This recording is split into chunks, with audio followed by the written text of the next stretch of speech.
সাউন্ডের অকাত দেখবি আয় সাথে আয়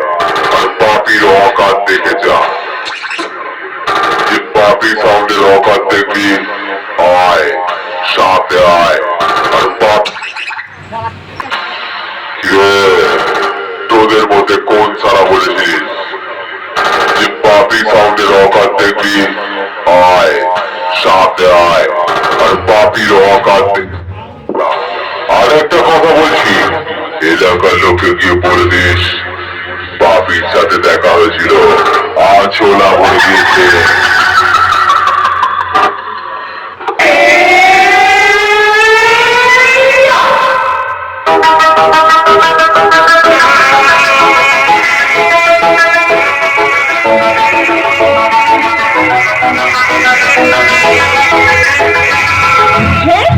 मुझे मुझे